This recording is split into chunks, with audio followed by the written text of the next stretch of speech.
샬롬!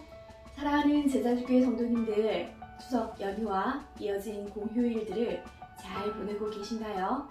지난 9월 늦더위 속에서 우리는 열왕기상의 솔로몬 이야기를 살펴보았습니다.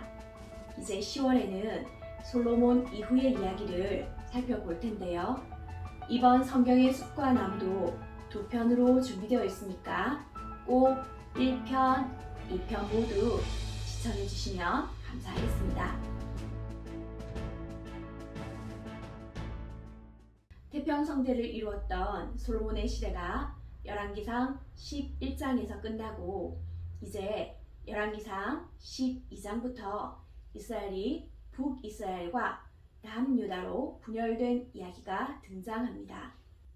솔로몬이 죽은 후 세겜에서 왕위를 받으려 한 르호보암에게 이스라엘 백성들은 지난 시절 솔로몬이 부과한 노역의 어려움을 호소하면서 무거운 멍에를 가볍게 해주기를 요청합니다. 성전과 왕궁을 건축하고 그 외 주변 성들과 요새들을 수축하느라 백성들은 많은 세금과 강제 노동을 감당해야 했습니다. 그런데 르호보암은 백성들의 힘든 삶을 이해하고 그들을 잘 섬기는 왕이 되라는 노인들의 자문을 버리고 어린 사람들의 자문을 따라서 자기 아버지 솔로몬보다 더 백성들을 고되게 다스리겠다고 말합니다. 그러자 이스라엘 10지파가 르호보암으로부터 돌아서게 되는데요. 그들은 여로보암을 왕으로 세워서 북이스라엘을 세우게 됩니다. 그리고 베냐민 지파만 르호보암을 따르게 되면서 이제 한 나라였던 이스라엘이 북이스라엘과 남유다로 분열하게 됩니다. 우리 성도님들이 열왕기서를 읽으시면 좀 복잡하다는 생각이 드실 수 있습니다. 열왕기상은 북이스라엘 왕 이야기를 하다가 어느새 남유다 왕의 이야기를 하고 또 조금 뒤에는 북이스라엘 왕들의 이야기를 서술하는데요. 예를 들면 북이스라엘의 여로보암 1세의 등극과 통치 그리고 죽음을 기술한 이후에 여로보암 통치 때 남유다의 왕이었던 르호보암, 아비암, 아사 왕의 이야기를 기술하고 다시 북이스라엘로 돌아와서 여로보암 1세의 아들 나답의 통치 이야기를 서술하고 있습니다. 이렇게 한 왕조의 역사를 연대순으로 쭉 이어서 기록하지 않고 남북을 서로 오가며 서술하는 것을 교차 서술 방법이라고 합니다. 그래서 열왕기서를 읽으실 때 북이스라엘의 왕이 유다 왕 몇 년째 왕이 되어서 몇 년 동안 이스라엘을 다스렸다라고 하는 왕위 등극과 그 왕에 대한 신학적 평가, 또 왕과 관련해서 중요한 이야기, 마지막으로 유다 왕 몇 년에 죽었다는 표현과 함께 그의 남은 사적과 행한 모든 일이 이스라엘 왕 역대 지략에 기록되어 있지 아니하냐는 구조로 마무리되는 게 한 맥락이라고 이해하시고 그렇게 한 맥락 안에서 읽으셔야 합니다. 그리고 이런 구조는 남유다도 동일하게 진행되는데요.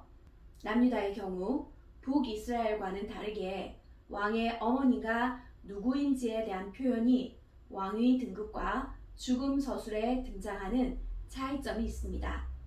남북 왕조의 계보를 잇는 남유다이다 보니 왕의 모후가 정치적으로 중요한 위치에 있는 것이기에 이렇게 모친의 이름을 기록해 두고 있습니다.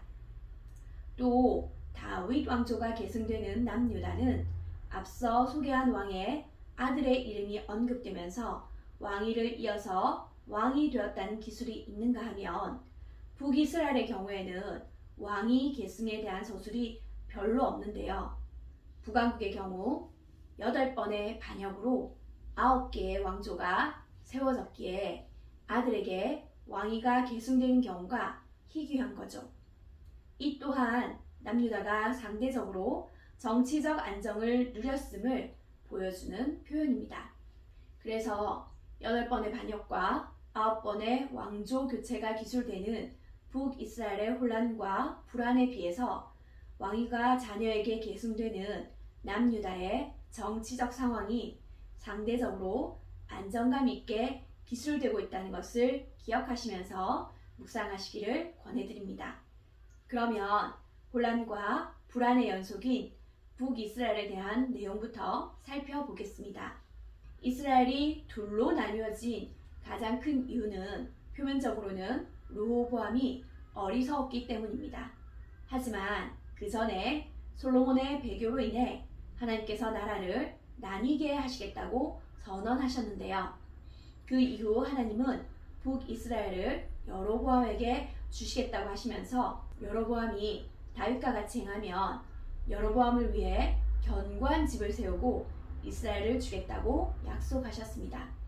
그런데 어리석게도 여로보암은 하나님의 주권 속에서 자신이 왕이 되었다는 것을 잊어버립니다. 여로보암은 1년에 3번 공식적인 절기 때마다 북이스라엘 백성들이 유다의 예루살렘 성전으로 가서 제사 지내다가 자기를 버리게 될까봐 두려워했습니다. 자신을 왕으로 세우신 하나님을 믿지 못하고 사람을 믿었고 의지했던 거죠. 그래서 황금 송아지 2개를 만들어서 이스라엘을 출애굽시킨 여호와다라고 말하면서 베델과 단 사이에 그 황금 송아지를 세우고 거기서 백성들로 하여금 제사 지내게 합니다. 그리고 레위인이 아닌 일반 사람들을 제사장으로 삼아서 제사를 주관하게 합니다. 또 7월 15일 초막절을 8월 15일로 바꾸어 지키도록 했으며 예루살렘 중앙 성소가 아닌 산당에서 제사 지내게 할 뿐만 아니라 본인도 직접 베델에 세운 단에 올라가서 분향하게 되는데요. 이런 여로보암의 죄로 인해서 하나님께서는 유다에서 베델로 한 선지자를 보냅니다. 그리고 여로보암의 죄를 지적하시고 그 죄로 인해서 심판이 임하게 될 것이다 라고 말씀하시는데요. 그러나 여로보암은 하나님의 심판 선고에도 여전히 악한 길에서 돌이키지 않았고 그 결과 하나님은 여로보암의 집안이 완전히 멸망당하게 하셨습니다. 더 큰 문제는 여로보암의 뒤를 이어 왕이 된 자들이 계속 여로보암으로부터 배우지 않고 그 죄를 따라간 것입니다. 그래서 결국 여로보암의 죄는 그 자신도 멸망하게 했을 뿐만 아니라 북이스라엘 나라 전체를 완전히 멸망하게 한 죄라고 열왕기서는 말하고 있습니다. 그리고 여로보암의 죄는 하나님께서 북이스라엘 왕들을 평가하는 기준이 됩니다. 그러다 보니 항상 왕들의 평가에는 여로보암의 죄를 따랐다는 서술이 나오게 되고 안타깝게도 계속해서 여로보암의 죄를 따라갔던 북이스라엘 왕조는 반역과 왕조 교체라는 불안과 혼란의 시대가 지속되었던 것입니다. 그러면 남유다의 평가의 기준은 무엇이었을까요? 남유다는 솔로몬의 잘못으로 나라가 나뉘어졌지만 그들을 평가하는 기준은 다윗 언약이었습니다. 남유다는 하나님의 언약에 충실했던 다윗을 기준으로 그 길을 잘 따랐나 혹은 잘 따르지 않았나를 평가 기준으로 삼았습니다. 남유다에는 북이스라엘에 비해 하나님에게 좋은 평가를 받은 왕들이 있었습니다. 남유다를 다스린 20명의 왕 중에서 여호사밧, 요아스, 아마샤, 요담 이렇게 4명의 왕이 하나님 보시기에 정직히 행한 왕이다라는 평가를 받았고 아사, 히스기야, 요아스 왕이 다윗의 길을 따른 왕이다라고 평가받았습니다. 그리고 히스기야와 요시야만이 산당을 제거하며 하나님께 절대적인 칭찬을 받았습니다. 하지만 남유다에도 북이스라엘처럼 하나님에게 좋은 평가를 받지 못한 왕들도 있었습니다. 그 왕들에게 하나님께서 심판하시는 것이 마땅한 일이었지만 하나님은 그렇게 하지 않으셨습니다. 하나님은 다윗을 기억하시며 다윗을 위해 그 왕조를 계속 이어가게 인도해 주시고 다윗 왕조를 견고히 해주셨습니다.